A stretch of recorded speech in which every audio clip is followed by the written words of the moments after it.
I'm going to speak to you the way that I always have, and that is straight from the heart, shooting right from the hip, and not holding anything back, and I'm saying it in love. It's real simple. I know that many of you out there that's listening, watching this video right now, have probably dealt with someone in your life that has had cancer, passed away from cancer, or that even has cancer right now. And possibly even you may have cancer, or it may be in remission and what have you. This is what I want to say to you. Ladies and gentlemen, when we come into this world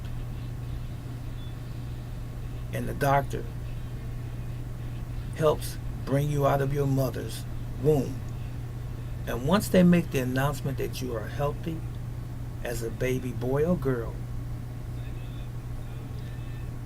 for some strange reason, after you've gotten older, you go to another doctor and they diagnose you with cancer.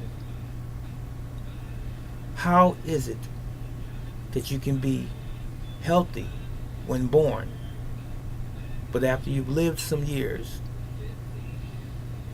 10, 20, 30 years, you have this dreaded disease called cancer? The best treatment for cancer, listen to brother teacher on this, you're really going to have to be strong men and women when I tell you this. The best treatment for cancer is to, within the best of your ability, stop setting the situation up to have cancer in the first place. Yes, I said that. And if you didn't understand it, let me say it maybe differently. Stop creating the conditions for cancer within your body. Then you won't get it. Now, someone might say, brother teacher, are you guaranteeing this? No, you're guaranteeing this. It is guaranteed that you won't receive cancer that's caused by most of us if you take good care of this temple, your temple. You won't have cancer. There are some things that we can't control, that are beyond our control. The city that you're living in, the state that you're in, the neighborhood that you're in, if there are factories, if there are automobiles, trains, and planes still commuting around us, all of the toxins that are in the air, we can't control that. Not in the immediate sense. But what we can control, ladies and gentlemen, is what we put in our bodies through eating, and what we put on our bodies. We can control that. Did you not know? And if you didn't know it, I'm telling you now, that most of the cancer, the vast majority of the cancer that human beings receive, we created it. It's in the food that we eat, the water that we drink, the chemical lotions and perfumes and cleaning supplies and soaps and detergents that we use in our homes and on our bodies. They're absorbed through our skin. We eat it, we inhale it, and over a period of time, those toxins manifest themselves within our body's tissues as cancer. Cancer, the disease. Now, understand this also.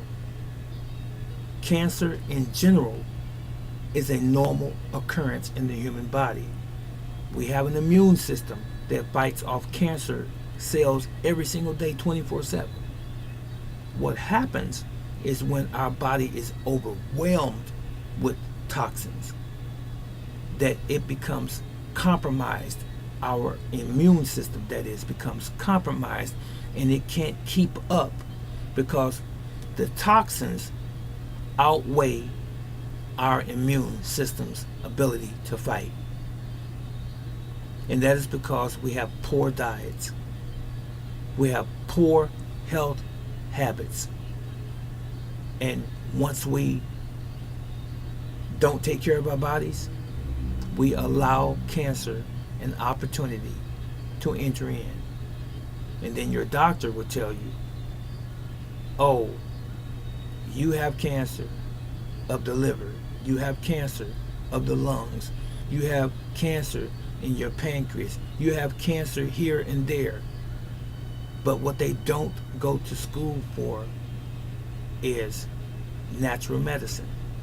They're taught two things and two things only: to prescribe drugs and to prescribe and suggest surgery.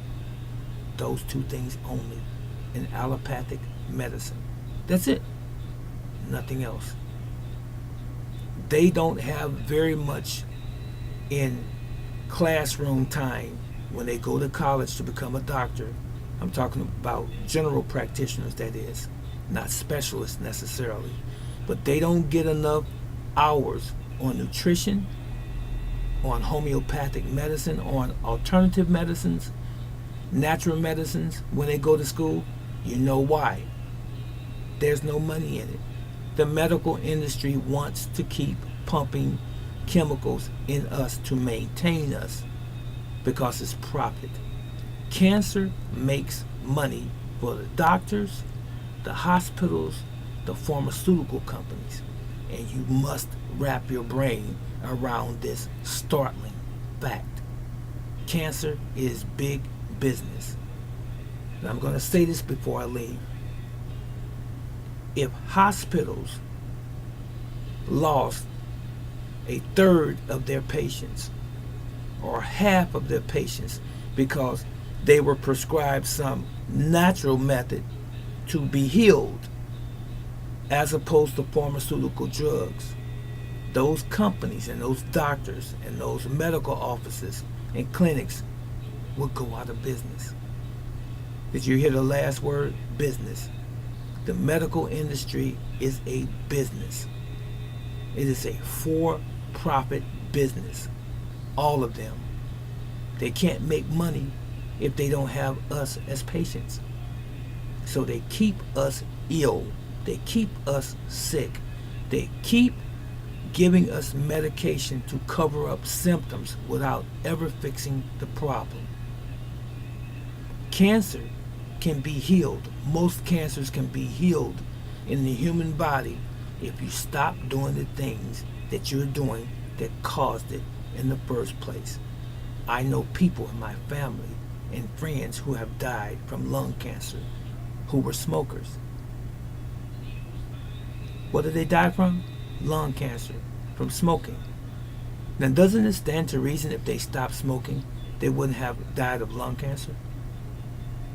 I know people who have died of liver cancer, who were drinkers, chronic drinkers. Every single day, get up to a bottle, go to bed with a bottle. They died of liver cancer. Now, had they stopped drinking, would they have died from liver cancer? That is a no-brainer. It makes so much sense. It's unreal.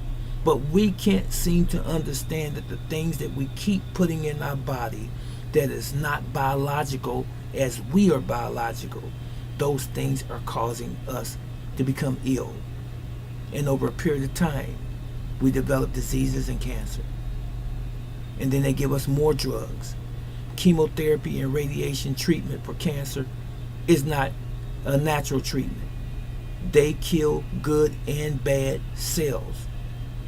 So if you have no immune system to fight the cancer after you've had that battery of chemotherapy, that battery of radiation therapy, you have no immune system to fight anymore. So guess what you have just done? You've opened the door for what? Cancer. And oftentimes, more so than not, it comes in very, very aggressively. Because you basically have set up the grounds for it to come in and invade your body to take over. Doctors know this, but they won't tell you this. They're not trained in this. Those two things, pharmaceutical drugs and surgery. Think on these things. Cancer, there is a cure for cancer, for most cancers. But my dear brothers and sisters, the cure is you. That's it, and that's all.